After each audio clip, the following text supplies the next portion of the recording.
Welcome, everybody, to another episode of Pure Muscle Radio with my co-host, Big Mike Van Wyck and Frank McGrath. Keep your hand there. Yeah. The guest today, he's one of my favorite people in bodybuilding world. Yeah, he's Dave Jumbo Palumbo.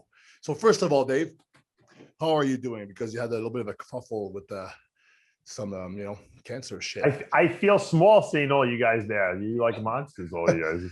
Yeah, I feel always small. And some of them are old guys like me too, not young like you, Antoine. Yeah, We're getting up there.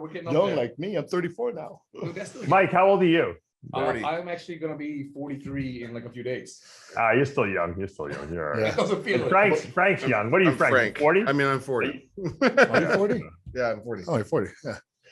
All right. So how's your? Because it was a thyroid little cancer, right?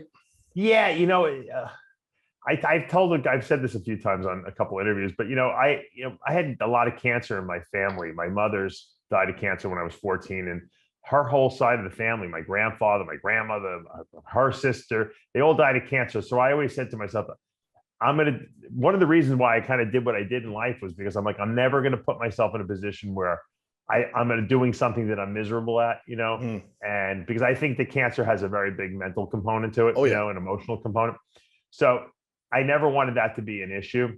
So that's why I was kind of marched to my own drummer, so to speak. And I said, I'm not allowing cancer into my wheelhouse. It's not coming into my sphere of whatever, my aura. Yeah. And out of nowhere, I went for a routine, heart scan just to see, we all do health checks. And incidentally, they just noted like a little thyroid nodule because I guess when they were scanning the top of my heart, they just saw my thyroid. And no one even said anything to me. I'm the one who read the blood. I read the report and I said, hey, but by the way, I said to my my cardiologist, I said, what's this little nodule? He goes, everyone has nodules on their thyroid. I said, send me to get it checked out. I don't trust anything. So it came back. It was suspicious looking. A very good friend I grew up with in high school was an endocrinologist in Miami. I went down, I called him up. He said, come down. He biopsied it for me. And it came back cancer. So I went and got it taken. I was going to get it taken out. They were going to remove one lobe. And when they were in there, what they do is when they're in there and then they remove something, they can biopsy it while you're still in surgery. Oh, really? And it came back that I had a couple of lymph nodes. The lymph node that was right underneath the thyroid gland had some cells in it. So then they said, well, we got to take the whole thing out. So they went and took the whole thing out. And then with the idea that I was going to get some radioactive iodine, a couple of weeks after the surgery to kill everything that might have been left. And so I was really, shocked that it was a very small nodule. I mean, it was like literally like a millimeter in size. It was almost too small to even biopsy. And my first thing was like, why would I have a tumor, number one, and why would it be metastasizing, at such a small, size? And what the surgeon told me, he goes, is that metastasis in cancer has a lot to do with your genetics. It's not the size of the tumor a lot of times. And I didn't even know this, to be honest with you. So because I have a big family history of metastasizing cancers, I guess genetically, if I produce cells in my body that are malignant, then they tend to be cells that will metastasize. So of course they removed the whole thyroid. I wound up getting radioactive iodine, which is basically, if you're going to have a cancer, thyroid cancer is the one to have because it kind of, the radioactive iodine acts like a smart bomb and it goes after all the cells. And I guess I'm cancer free now. I mean, I went for a scan, it was good. And I went for blood work, and the way they tell if you have any cancer in you is they can, thyroid cells produce something called thyroglobulin. And so theoretically, since I have no thyroid gland in me anymore, if I'm producing thyroglobulin, it's coming from another source. And so that would be, the cancer source. So my thyroglobulin is very low. So it's almost zero now. So I'm assuming that I'm doing good, but they'll scan me and they'll take blood work every 6 months, supposedly, and for a couple of years just to make sure. But it's a scary thing, but the good thing was I never really felt bad during the whole process. I never had like a point where I'm like, oh, I feel terrible. Something's wrong with me. Mm-hmm. So if I didn't know that I had it and had it removed, I would never know I had anything wrong with me. So in that sense, I guess it wasn't as traumatizing for me because I didn't even really feel any different. Even the surgery was not a big deal. I was pumping gas when I got out of the surgery in my car after that. I had a friend of mine pick me up, and I'm like, I'll pump the gas. I feel fine. So it was really not a bad process. Hopefully it's done with and over with. And, you know, I always have to come up with a reason why everything happens in life, right? And I'm saying, you know what, maybe I needed to experience what it was like so that I can better advise other people if they encounter this or anything happens to them. I see my life as one big experience, you know, and sometimes when you experience a lot of stuff, you have a lot of wisdom to impart to other people. So, yeah. So I'm guessing the main advice we give to people is just routine checkups right? Yeah. And also don't freak out if something comes back, because we're all going to get sick at some point. We're all going to have something wrong with us at some point, and it's how you deal with it. I mean, look what, you know, we'll talk, I'm sure you're going to bring up, you know, your bicep injury, but, you know, you had, you know, it's a mentally tough thing to go through, even though it's not life threatening. That's your career. That's what you love to do. And so it's not the end of the world if something happens. It's just a setback. And that in life, there's going to be a lot of obstacles and setbacks that you have to overcome, but you shouldn't put your head in the sand, like you said, either. You got to get routine checks. And I really would wish they would add thyroid to the list of checklists you do as you get older, because what the problem with the thyroid gland is, that's where all the toxins go. That's where, if you were exposed to radiation, that's where it goes. Everything, it's like a collecting duct. Matter of fact, if you're exposed to radiation, like if there was like a nuclear power plant leak or something like that, or someone dropped a bomb, the first thing they do is they give you iodine. And the reason they give you iodine is because this way your thyroid gland will take up that iodine. It will prevent it from taking up the radioactive iodine that might be in the radioactivity that's out there. It's like Volvadex for cancer. Yeah, it's exactly what it is. So, I mean, you gotta do your checks, and because you know what, if you find, I know a guy, I told him, I said, you're 55 years old, you haven't got a colonoscopy, you're out of your mind.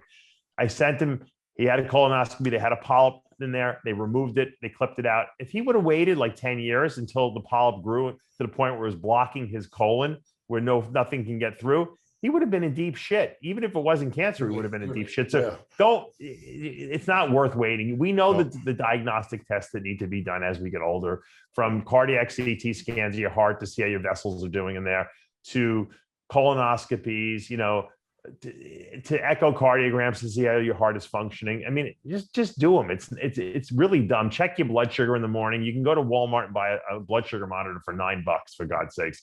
Take your blood sugar when you wake up in the morning. If it's 90 or under, or even, you know, in that range, you're fine. If you're running 120, you got a problem with blood sugar. Don't put your head in the sand, because in 10 or 15 years, you're going to lose your leg or your eyesight, because you're so dumb to not address that. It's not worth it, you know? Yeah, I feel that because I got my own health problems. I've had the kidney issue for a long time. I was only born with one kidney. Right. And I was the same way, though. I didn't ever want to get a check because I was scared to see how bad it was.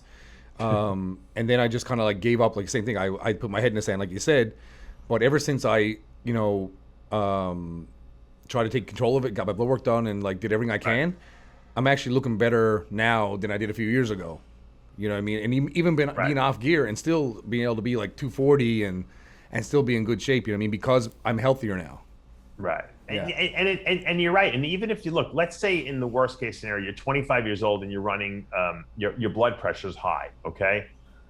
Take a blood pressure medication. It's not going to inhibit your muscle gains, and it's going to prevent you from getting to a point 10, 15 years later where you are in kidney distress and you have to go on dialysis. And we know some of the people out there who are like that. I'm not going to mention any names, but people just don't give a crap. And then until it's too late. And then they're calling me and everyone else who has any medical knowledge as to what can they do. Well, you know what? There's not that much you can do after you've destroyed your kidneys already. So just address these blood pressure, blood sugar. These are things that you should be taking on a regular basis. And I'm guilty of not doing that back in the day because I didn't know. There was no one like me screaming at me, take your blood sugar level, take your blood sugar in the morning, because the blood sugar monitors weren't that available. Take your blood pressure.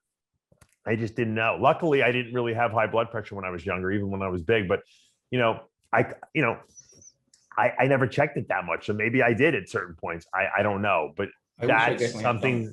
No, there's no excuse. Look, I have a watch here. This watch will tell me how much I sleep at night. Okay. How much, what my heart rate is. It could pretty soon it'll do my blood sugar probably. It does your pulse. It does your oxygen level in your blood. I mean, there's no excuse why you don't have a diagnostic tool. Which one is it? As a bodybuilder to know what's going on in your body, Is it the Apple Watch? This is actually a a Wise watch, Oh. WYZE, and the reason my wife got this for me is because we have a Wise cameras throughout our house for the kids, so it's on the same app, so I can kind of play with it with that. But the Apple Watch is the best one. It's the most expensive, but it's the best one probably. Fitbit is another good one. They all do pretty much the same thing. The key is know your data, because this is just stuff that's going to make you a better bodybuilder ultimately as well, you know, because if you're not, let's say you're running high blood sugars, yeah, it's not good for your health, but you're also not absorbing your food adequately. So you're obviously, you're losing stuff, you know, you're not getting the best possible gains from all the stuff you're jamming down your throat every day, you know? And I think that the blood sugar levels, if they're always kind of high, this is what makes you bloated. Because I heard that if you have a high blood sugar, there's a part of in the digestive system that gets contracted, maybe right after the stomach, and then it tries to prevent the sugars from, I don't know, there's something going on. I know that it slows down the system or you get more bloated, but if your blood sugar is low and you eat food like every 2-3 hours, and you get levels back down after that, you get less bloated. Because when I was trying to force feed myself, my blood sugar levels would be very bad and I would be bloated. But then when I back down the food and didn't snack, the snacking will mess up your insulin sensitivity. And I felt a lot better. The truth is that you should be able to eat whatever you want and still keep normal blood sugar levels. If you can't, it's because your pancreas can't keep up with what's going on. Now, there's can be a million different reasons why that is. I mean, you might not produce a lot of insulin naturally because that's just the way you're programmed genetically, or the pancreas might have too much strain on it because you're taking growth hormone, which is making the pancreas work harder to begin with, because it works the opposite. It makes you insulin resistant. Or, you just might have, bad luck, and just not bad genetics. And you're going to be prone to, my wife, when she got pregnant, she became a diabetic because she has a family history of it, combined with the strain of having a baby in her, and demanding all her, nutrients. It messed her up. And that's just shit genetics. That's just bad luck. Her grandfather lost his leg, so she had to address it very aggressively, but not everyone is like that. I know people that are 400 pounds that have normal blood sugars and they eat, 15,000 calories a day. I don't know how that's the case, but they got good genetics for that. That's just not their problem. They're obese. Of course, they're going to die of heart disease, but they're not going to die of diabetes. That's for sure.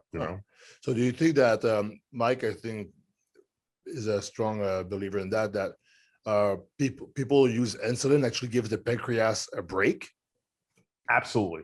I say that all the time. I'm always going, I laugh at people when they say, I don't want to take insulin, I'm going to become a diabetic. I'm like, you're going to become a diabetic if you don't take insulin. It's funny because back in the day, when me and you knew each other, and I was filming videos for RX Muscle, which I appreciate and thank you for even now. Very welcome. And even back then I was using, I was being an idiot, because we didn't have people like you. You're around, but you weren't as prevalent as you are now in terms of your regard to health and how people should take care of themselves. It was I knew Dave as being the biggest fucking dude I ever fucking saw, muscles on muscles. And I was like, this guy must know what he's talking about, so I'll listen to what he's saying. But I was listening to people back then, and I've told these guys and I've told people before, I was doing 40 IUs of insulin a day. Ooh. Wow. I was doing 20 pre and 20 post, but I was eating like a maniac. And I used to think to because I didn't know what I was doing. What did you use? What were you using? Humulin R, or were you using Humalog? I would go back and forth. Sometimes I would do the Humulin R prior, and I do the Humalog after. Right. And when I was living in the States, it was harder for me to get a hold of the Humalog, so I would just stick with R and pay attention to my windows. But I prefer to do Humalog and just get it in and out, right? But I was using these massive doses, right? And I felt fine. Well, because you probably needed it because you were eating so much. Yeah, and that's what. But even back then, I didn't know that. And as I got older, I stopped insulin, obviously, and I was for a long time, I didn't really bodybuild, and then I was learning more through you talking about people using that to take pressure off the pancreas and help the kidneys. Right. And I was like, man, maybe I really saved myself back then. I was going to say you probably did. Is really the funny thing, because especially Humulin R has two release peaks, so it releases half of whatever you take immediately, and then 2 hours later it releases the other half. So if you took 2 shots a day, theoretically, you were covering almost the whole day. Yeah. And that's a huge, if you're eating 500 grams of carbs, 600 grams of carbs or more per day, that's taking a huge burden off your pancreas having to produce all that insulin. So yeah, because I remember even like recently helps. I've gotten blood work done, and I hadn't had blood work in a really long time because I was like, Frank, I was scared. I was like, what am I going to fucking see in this blood work? I'm like, you know what I mean? But then I got my blood work back and I was like, Jesus, for what I'm good. Like, I mean, like I had like little things here and there, like hematocrit, things like that. There were a little elevated, different things going on, but like nothing like jumping off the page, like you're fucked. Like, look what you did to yourself. You know what I mean? So it was mind blowing to me. Like, I even spoke to Dorian about it. I was like, this is insane for what I thought I was doing to my body to what I actually did. I'm like, I'm doing all right. Like, but you know what the truth was back in the day, and I'm just as guilty as this. We took insulin, but no one even had a blood sugar monitor. We didn't know what we were doing. We just said, this is what works. It was through trial and error. I remember the first insulin shot I ever took. I might've been the first person to even try insulin back in 95. I took 40 units. I didn't know how much anyone took. There was no instructions. There was no internet. And I couldn't stop. I had to eat like for fucking 8 hours straight. I couldn't stop eating. Luckily, it was only Humulin R, so I only released half and half. But it was scary, and so we had to teach. But you know what? Nowadays, there's no excuse. People always say, "Well, how much insulin should I take?" I'm like, "Well, how about we take your blood sugar and we find out what your blood sugars are running? If you're running 120 in the morning when you should be running 90 or less, you probably need a long-acting insulin that's going to help your body throughout the day. If you're just running high after you eat a big meal because you can't bring your blood sugars down because your body can't release enough insulin, then you need a short-acting insulin." And the short-acting insulins are easy to figure out because it's 10 grams of carbs per 1 IU of Humalog or Novolog. And so you can just figure out how many grams of carbs you're eating. You know exactly how much insulin to take. So, and you can test your blood sugar to see if you're too high or too low, after you eat. So it's really, I mean, like I said, there's no excuse now. As bodybuilders, we love to know our numbers, right? I mean, and a blood sugar monitor is about the most OCD thing you can possibly have because you can test your blood sugar 400 times a day if you really want to.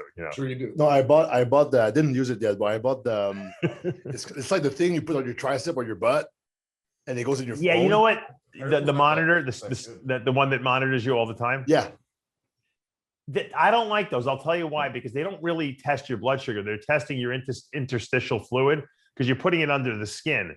So it's not really checking blood. So you'll check on that monitor what your blood sugar is, and then poke your finger and do a conventional blood sugar monitor. I bet you they're different. So what's the point? Because some diabetics, because you know why? Because it's a trend. At least it'll show the right trends. Like if you're high, if you're, you got to figure out what the difference is. So if let's say it's 10 points off or something like that from what your blood really is, then as a diabetic, okay, it says I'm 90, but I'm really 100, so I could, every time I test me, the trends are correct. So if you go up 5 points, you're going up 5 points. It's just you're off a little bit. So you got to figure out. You got to do both, and then you can understand. Yeah, that's cool. So you said you were one of the first guys, or if not the first, to use it. But what's this guy's? Was it Dan Duchesne? Yeah, was it the guy who kind of like made it happen? Because I know Milos. You and Dan were kind of the first people to kind of use it or something, right? What do you think? Is that true? You talking about Dan Duchesne? Is that what you said? Yeah. Dan Duchesne? Is that what you said? I didn't hear what you said. Yeah. I think the Dan guy, right? Yeah. The kind of mad scientist guy who's like wasn't even in bodybuilder. Yeah, Dan Duchesne. Yeah. I don't know if Dan Duchesne talked that much about insulin initially, but I know in 95, I was taking growth hormone. Like 2 or 3 IUs a day. I think I was getting it from this doctor. And I noticed that I wasn't growing. I was eating a lot of food. I was training heavy, and I was walking around flat all the time. I just couldn't get a good pump. And I said, I wonder if I'm not absorbing all the food I'm eating, because I knew growth hormone acted antagonistically to insulin. And I knew that I was never a very high insulin producer in my body because I was always very lean. People who are lean don't tend to overproduce insulin. Fat people overproduce insulin. So I said, I wonder if maybe I need to add some insulin in. And this is before I ever talked to Milos about it. And so I did this little experiment. I told you the first shot went very bad.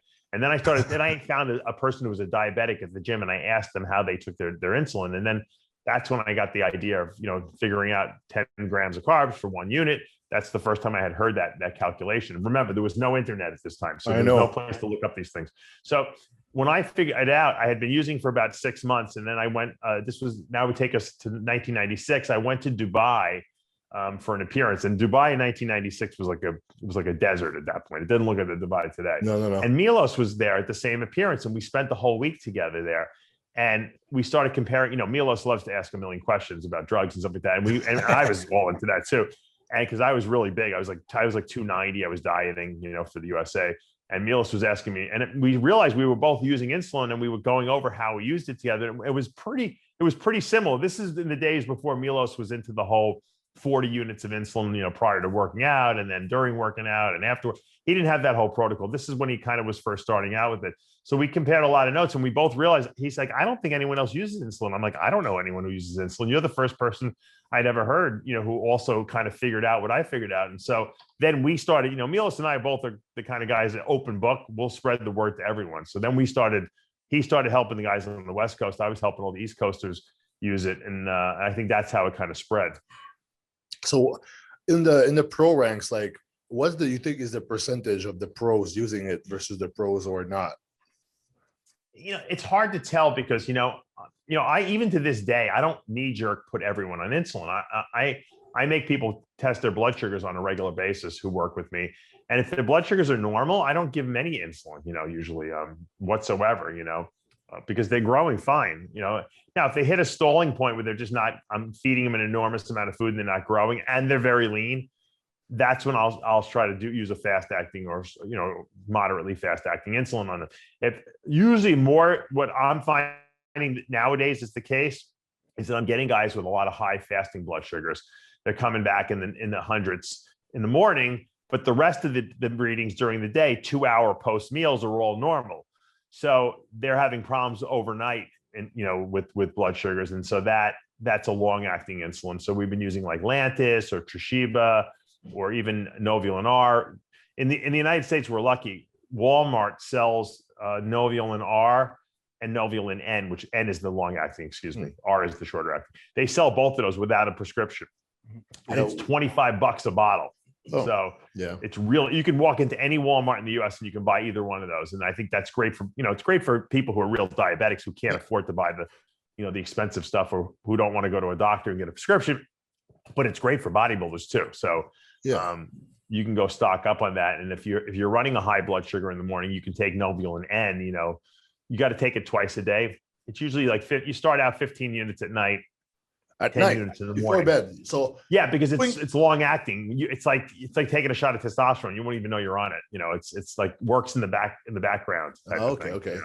Yeah. Well, and then I dose them from there usually, because then it depends on, is this dose bringing their blood sugar down under 90 in the morning? If it's not, then I usually increase it little by little every night and experiment and keep testing blood sugars until we get their fasting down under 90. And once it's under 90, you just keep it there, it usually is mostly when they're off season eating a lot of food.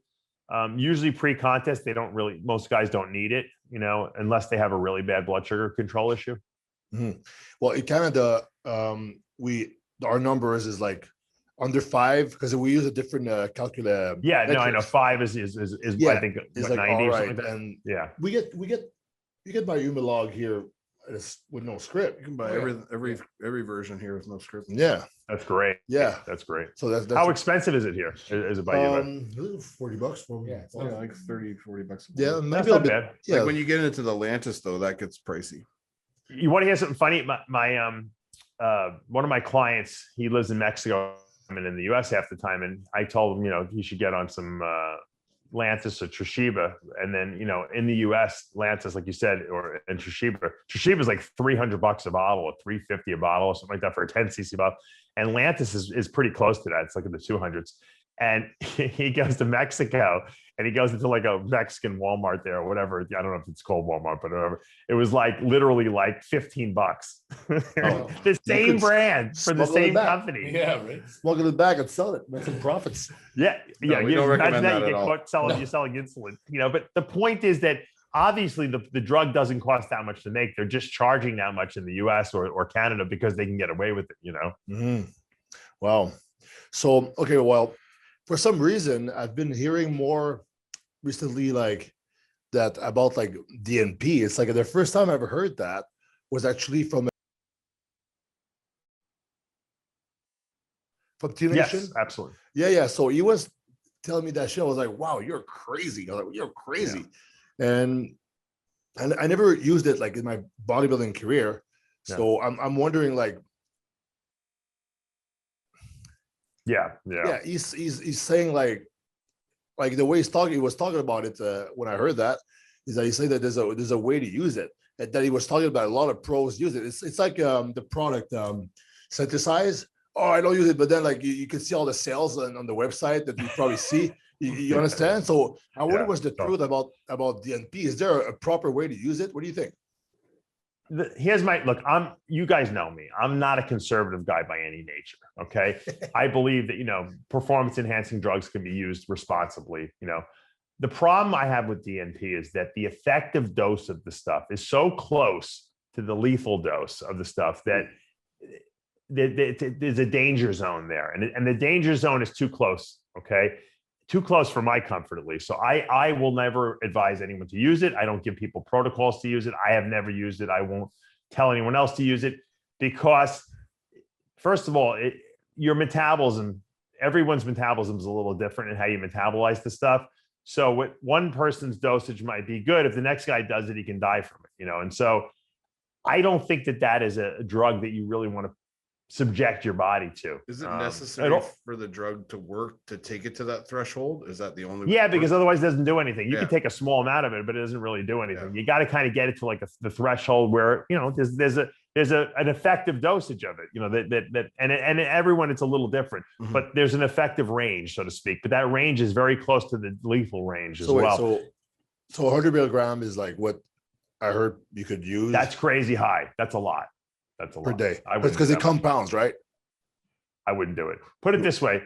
The way this stuff works is it uncouples oxidative phosphorylation. And to explain that easy, when your body is oxidizing fats, burning fats to create ATP, which is the fuel source, it disconnects that process essentially. And instead of driving the final steps to making ATP, it releases all that energy as heat.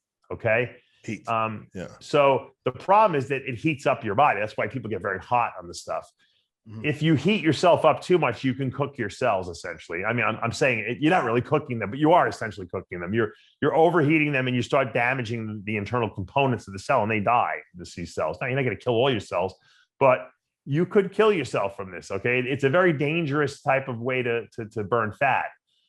It makes sense. I mean, there used to be a product called usnic acid. I used to have it in a fat burner years ago. It worked by a very similar mechanism, but it didn't uncouple oxidative phosphorylation to the degree that DNP does. DNP does it like 100-fold, over that. And so it's much more dangerous because of that. And I've just seen too many. In other words, you don't see people dying because they took because they took a steroid shot and they took, I thought I took 100 milligrams. I took 1,000 milligrams. You don't die from that. You might get, a little water retentive and get, the next day, or maybe your blood pressure go up a little bit. Really, you're not going to die from it. Same thing with GH. If you took, instead of 2 IUs of GH, you took 25 IUs of GH, you don't die from doing that, But with DNP, if DNP, you pop an extra pill by accident, you die, and so that to me is unacceptable. Have there been deaths attributed to it? Like, yes, I know nothing about it. Like, there is. Really? There's plenty. Yes. Yeah. Plenty. Yeah. But it happens to people all the time, Yeah. Wow. Because it's a dangerous drug. I mean, and it's not, sometimes it's not even the fault of the person. They're just, like you said, they took the wrong dose. I remember John Romano telling a great story on my show where when Dan Duchesne is one of the people who brought it to market. And Dan and John were living together, and Dan said, "John, come in here, come into this room. I got this new product. It's supposed to burn fat. Amazing. Help me put these things into capsules." He had this big bag of this yellow powder, which is what DNP is. It's made in a fertilizer company, essentially. They use it for fertilizer. So he has this big bag and they have these little capsules and they're basically putting the stuff in the capsules and they're making capsules in it because Dan is going to sell these things, right? All of a sudden, John and Dan are like sweating bullets and they don't know what's going on. And they didn't realize that it's absorbable through your fingertips because they get in the powder all over their hands. Wow. And so they were absorbing all of this DNP and they were like almost like, you know, they couldn't stop the sweating part. They were like, had to jump in like a cold shower just to cool themselves down. Because you will cook your body, and that's really how it works. To me, too dangerous. Yeah. I think when your body heats up, because I know that one of the effects of like the drugs I was taking, an active addiction, like your body gets really like heated up. And I heard that that's what actually kills the brain cells, is the fact that you can kill any cell in the body. Yeah. You know, that's why it's dangerous. If you know, when you get a fever as a kid and the doctor tells you, if your kid's fever is over 104, bring them into the emergency room immediately, because it's very dangerous. You know, DMP can jack your temperature up well over that. Wow. So wait, so if we didn't beat that, how it would kill somebody? Would it be like just you make one mistake one day, you're dead, or it's like over a period of time? I think both. You know, I think it's more of like an acute event, though, more so than we don't know what the chronic long-term effects of damage of that is, because I don't think a lot of people take it long-term. When people have problems with it, it's an acute, immediate type of thing. They took too much, or maybe they took what they normally take, but for some reason their metabolism is working. Or maybe they were combining it with ephedra and a coffee, and that cumulative effect, you know, amplified itself. But it's always, or they were out in the sun, you know, they went to the beach and took DNP, whatever, because they wanted to hang out with their friends with their shirt off at the beach, and between the heat of the sun and that, it was too much. You hear all these freak accidents all the time, and they, you know, it's unfortunate because it's one of these things. It's like when I hear people dying of diuretics. You know, I heard there was a girl, I think a year ago, who died basically from taking too much aldactone because she got an over accumulation of potassium in her body, and she basically gave herself a heart attack. You know, so it's so avoidable. People do stupid shit, and like when I hear DNP, I say, you know what, it's not worth it. If one person dies over it, it's not worth it, right? I mean, I don't want anyone dying. Why don't you just I don't get my worst enemy. I don't want to die. So get in shape. Don't do it. It's not worth it. Yeah. Well, I don't have a problem getting shredded. So I was curious because I was like, oh, I thought this shit was like TNT fucking dynamite detonator or whatever. Dinitrophenol. They make dynamite from it. Yeah, and then if you take it, your sweat, your bed becomes yellow. I heard all these crazy stories. So it might, because it's a yellow compound. It might happen. Yeah. So I heard that somebody had a plastic bottle, and the outside was like yellow. Is that just people just don't want to do the work? You know what? There's just some drugs that are not worth taking. That's one of those drugs. Yeah. No, I think like you said that if like you're really doing bodybuilding and you're like, I want the best with this, people will try anything, right? This must be maybe a way to use it, but you say that there is a way, but it's like right underneath the lethal dose. Yeah, but it's like there's so many other drugs out there, though, Antoine. You know, I don't understand why people, you know, think they need everything. You know, you don't need to. When you sit down and create a body, and Frank, you guys, and Mike, you can testify to this. When you sit down and say, all right, I'm going to bodybuild. Okay, I want to accomplish this. All right, what drug? You don't say it's not like you don't go to the gym and do every exercise in the gym for back. If you want to get a good back, you pick 4, maybe 5 core exercises. I'm going to do these exercises today, and you focus on that. Same thing when you do a contest stack or an off-season stack. You say, all right, I'm going to use these drugs. I'm going to use GH. I'm going to use testosterone. I'm going to use some equipoise, and I'm going to use Dianabol. Okay. And that's going to be my stack for the show. I'm not going to take every single drug that is in existence and inject it, although I'm sure there's people out there that do that. But that's not a smart way of going about accomplishing your goals. Yeah. Because after a while, if you're doing too many different things or too much of one thing, all you get is more side effects. You don't get more benefits from it. Yeah, it's the same thing with the DNP. Like if you're trying to shortcut your way to fucking condition, right? Yeah. So if you know you have a problem getting shredded and getting lean, start fucking dieting sooner. God forbid anyone does that. God forbid you do cardio more. Like, fuck, man. Like, no, I'm going to take this pill. Or God forbid you cut your carbs back below, 300 grams a day, right? Just like work harder around the variables you can control. Why would you want to take a pill to like fucking, I don't know. I'm happy that when I started bodybuilding, I had no money. So I really couldn't afford to take much. So it was always the basics. Like when I turned pro, all I took was Pro, Winstrol, and Clean. No, and you look the best you ever looked, probably. Definitely, right? Definitely. And it's like I didn't know about. I didn't take a diuretic. I didn't know about anything, dieting, nothing. But those things just worked for me. And I'm like the very basics. And I never ever took a lot of stuff ever. And I never actually, one time I did. And it's probably the worst I ever looked.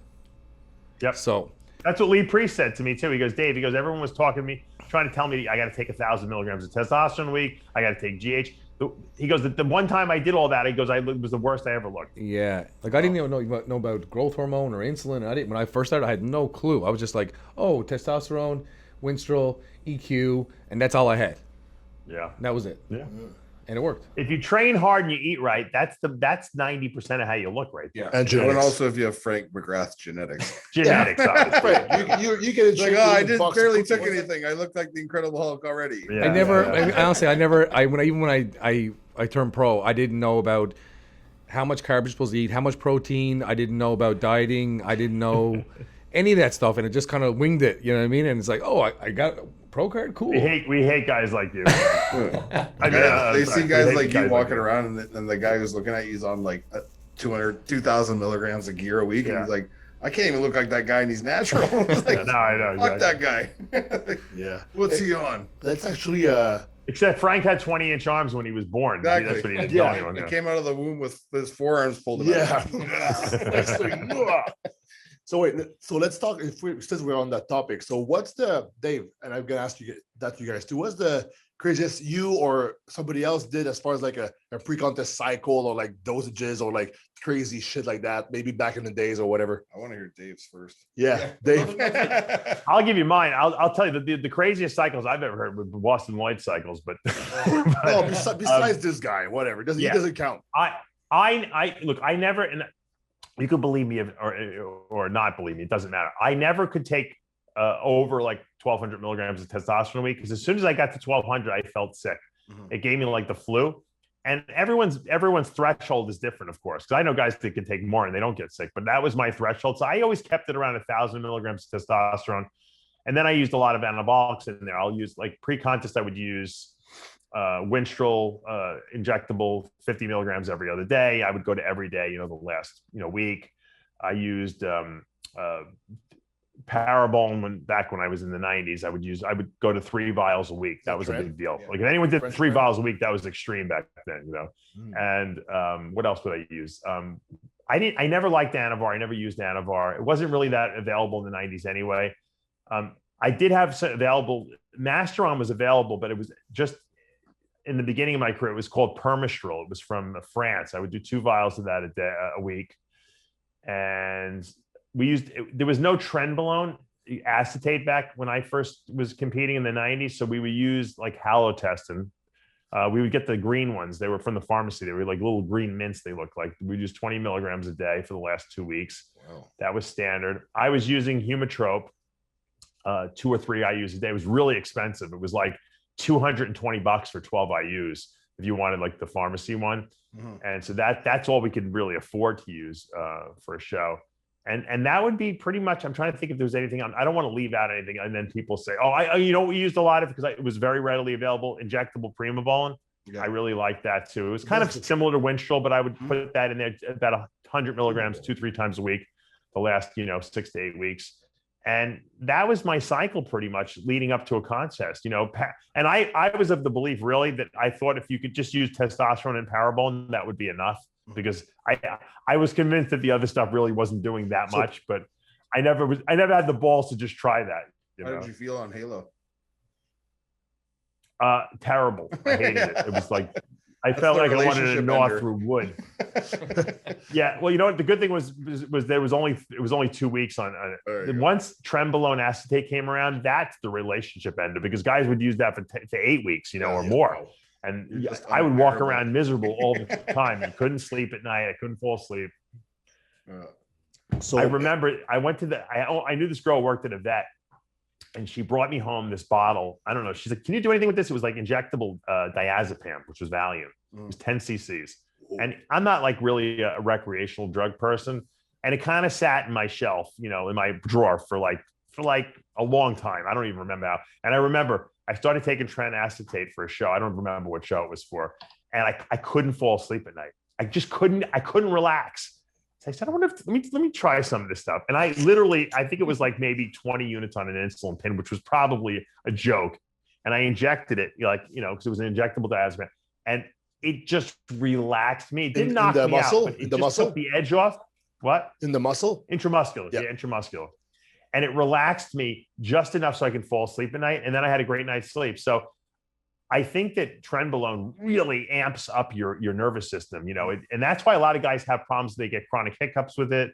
They get indigestion problems with it. It's all because it's overstimulating your nervous system. We know the nervous system innervates the whole digestive system as well. So, and that's why obviously, you get mentally nuts on it too, because it's overstimulating your brain. So it's a great drug in terms of the way you look cosmetically. It's not really a good drug health-wise. And that's a lot of people think trenbolone is kidney toxic. It's not, but it raises blood pressure and that's kidney toxic. So trenbolone is not something you should be taking like all year round is what I'm saying.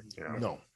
So yeah. And I heard also it kind of fucks up the GABA receptors or something in the brain. That's why people get so anxious.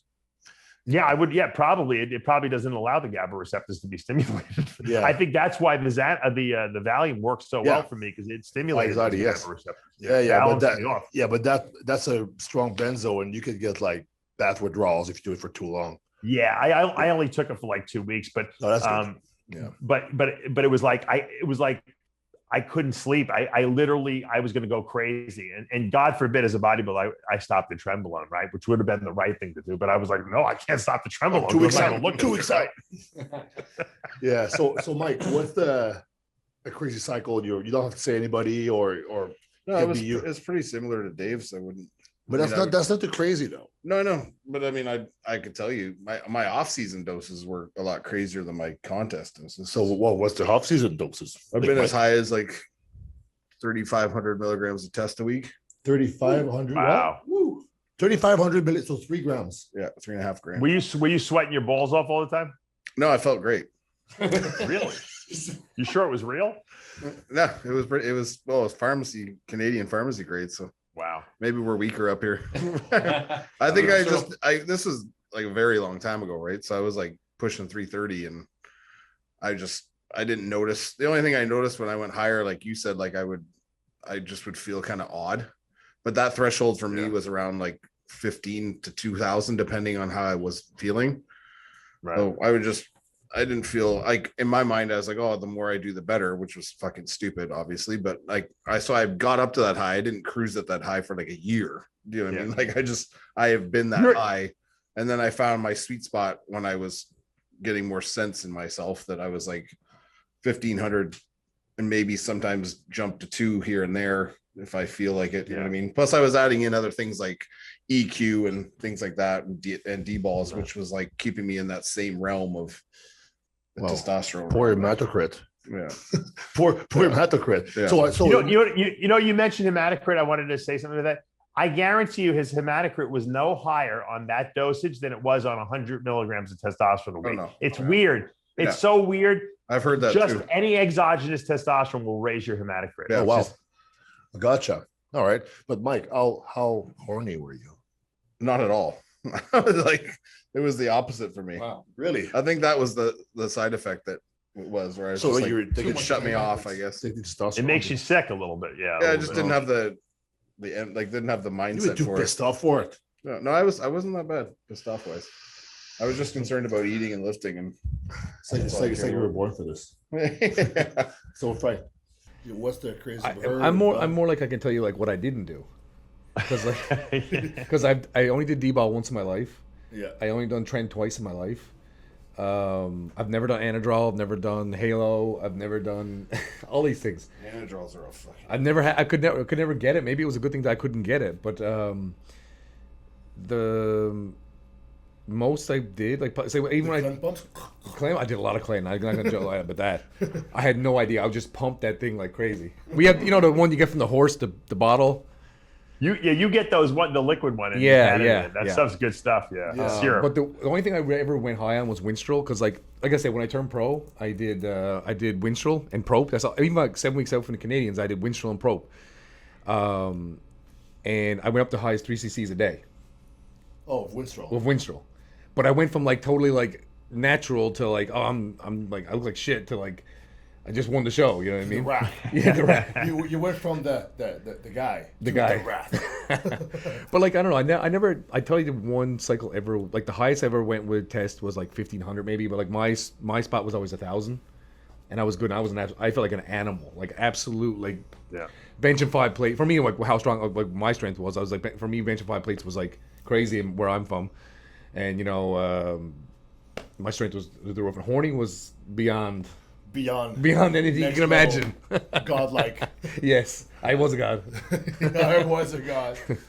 Oh, that's cool. I'm sure the viewers will like So that. Antoine, Huh? how about you? Oh, me. Well, let's see if I can say something different. I just know that. Well, I've tried DNP once, and that was back, and that was when I was 22. It's funny because when I was 22 is like when I did like the most things, and for the Olympia, I took like a third of like what I was doing. Yeah, way better. Great. Yeah, it's weird, right? You would think like the bigger the dose, the better it is, but I think once you have like a genetic potential, plus you train hard and the food's there, like I'm sure if you take Phil Heath, you make him do 300 milligrams of test or 3, it's gonna still be Phil Heath. It won't be much difference, I believe. So yeah, but the DNP, I just found that I was like sweating a lot, and I was like super flat, and I got bitch pissed that year. Oh. I think I was taking Deca, and I was like, I don't get it. I'm taking letrozole like all day long, and I had bitch tits, and I think it was the prolactin. Prolactin, yeah. Oh, I didn't know. I mean, my coach was like, he was doing the best he could, but he was kind of new to it too. He was learning as I did too back in the day, but he helped me a lot, and But that year was the year you won. 2009. I showed up on stage. I was like so flat, but I got fourth in the heavyweights at 22 years old, so it's not bad. But yeah, it wasn't a good year for side effects for sure. I can tell you because I watched a video on Dave before. I always, when I want to know something, I check Dave's videos. But the biggest I ever was, I know you'll remember this video, obviously. The biggest ever was when I was eating McDonald's. I was eating McDonald's every day. Magic. I'd had 4 meals at McDonald's like at one time, and I was 280, and I was barely taking any drugs. And I'm like, it was a secret back then. I'm not telling everybody to go eat McDonald's now. I'm going, but I got the secret chemicals in McDonald's. No, but I saw this video about Dave talking about like McDonald's cheeseburgers or whatever it was. I can't remember. And he's like, he's like, this is the secret. I don't know what it is. When it comes down to it, though, if you want to get big, you got to fucking eat, man. Yeah. And if it's McDonald's, cool. Like if that's what works for you, but it's like, that's what people don't get. Like they saw Dave eating all this stuff, and he just fucking could house McDonald's. So yeah, but why not house McDonald's? Like you're not going to sit there and eat like a porterhouse steak every meal. Yes, but Dave never got fat once in his life, right? Yeah. No. But all my meals were pretty clean except the McDonald's meal. What I was talking to Hunter Labrada. I don't know if you saw my interview with him, and we were talking about he has a very fast metabolism too, and we were talking about eating enough food, and he's talking about keeping his waist small. And one of the things I think that because I had to eat so much food, I think I really ruined my waistline a lot. And what I learned later in the second part of my career was when I started eating the McDonald's all the time was that if you could eat smaller portions of food that are more calorie dense when you have a fast metabolism, I'm talking about. This is only for people with crazy metabolism. You can keep your waistline smaller and still grow. And that's what I noticed. But at that point I had already kind of messed up my waistline a little bit. But the bottom line is, if you have that kind of metabolism, rather than doing what I did, which was eat 12 times a day and guzzling shakes down, and constantly my stomach just always had food in it. And that's what Hunter said was happening to him. Find foods that have seriously higher density in them and eat smaller portions of those high density foods, even if it's junkier food, as long as you're getting your protein in, obviously, and fat. And he eats a lot of fat. He's like me. He substituted a lot of those all those incredible amounts of carbs for more fats. He uses a lot of macadamia nut oil, and you guys know I'm a big macadamia nut oil fan.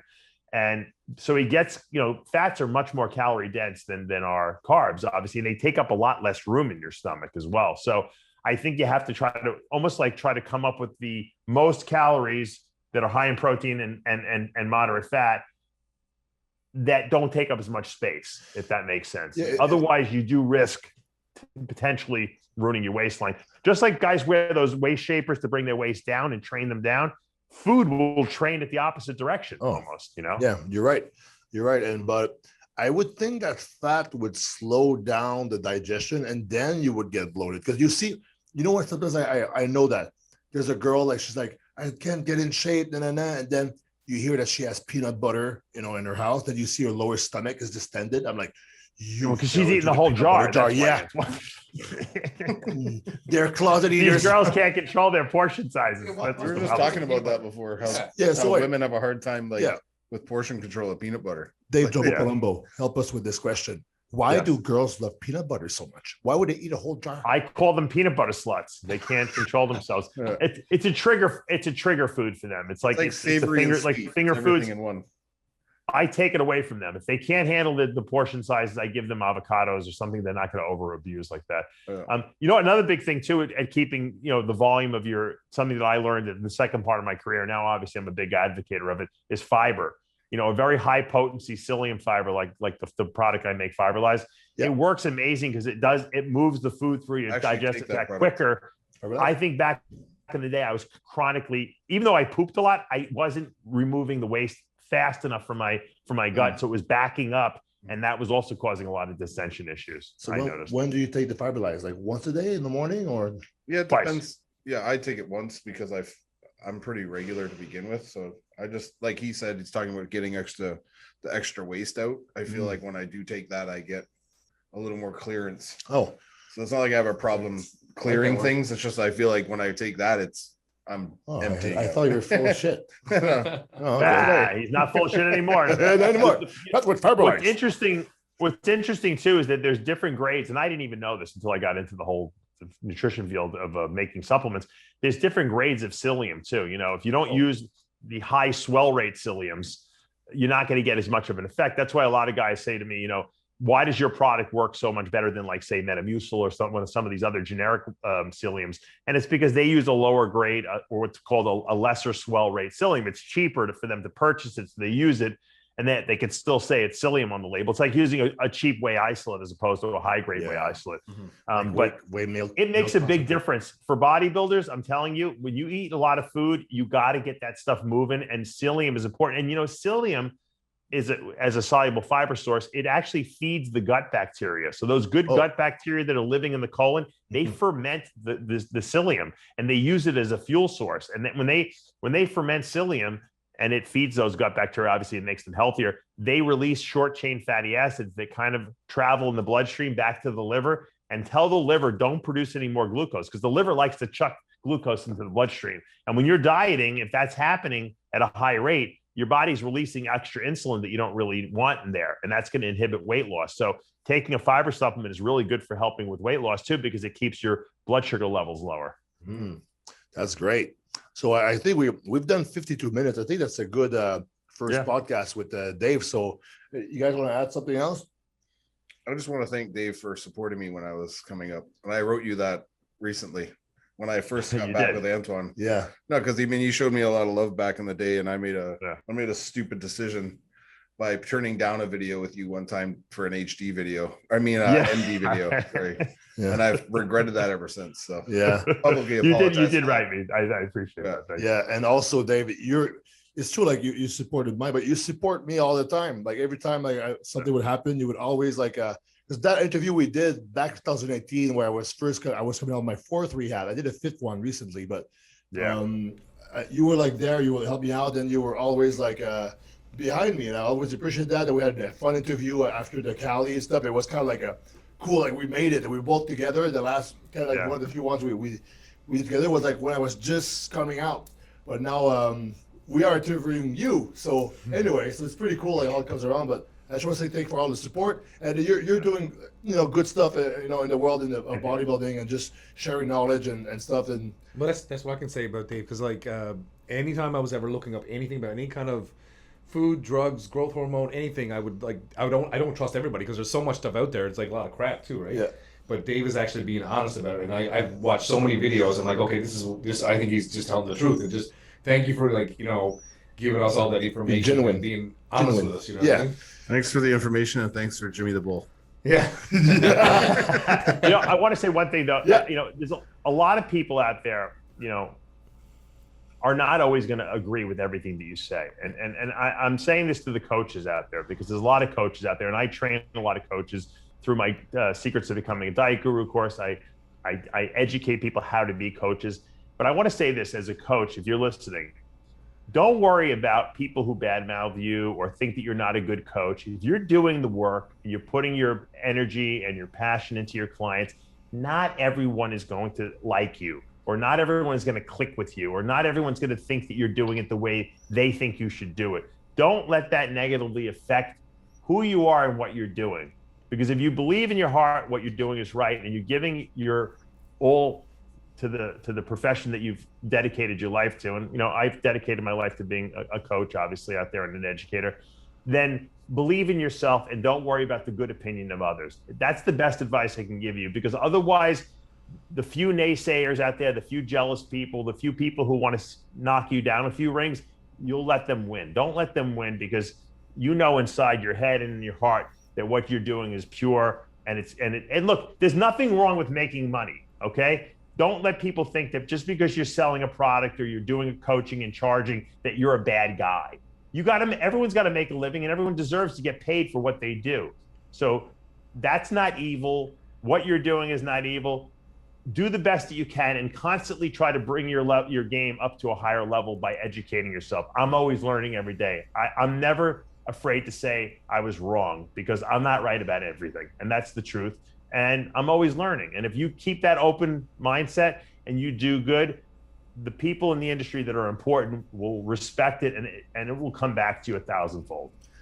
Yeah. Amen. All right. Well, thank you, Dave. And for all the listeners and the watchers, I guess, if you're on YouTube right now, at Huge285 on Instagram, correct? Yep. And rxmuscle.com. He's the guy behind it. And check out all the podcasts he did with me and all the other people in the world. They're really good. He's like kind of like the first guys in bodybuilding, the first guy in bodybuilding who really did the interview kind of thing online. When you left MD and shit, you really like put it on another level, and you're still going strong. So thank you very much, Dave, for your time. And I hope everybody enjoyed it. Subscribe, to the channel or the podcast, wherever you listen to it. Spotify, doesn't matter. But most of all, have a nice day. Thanks. Hey, thanks, Dave. That's all good. Thanks, guys. Very fun interview.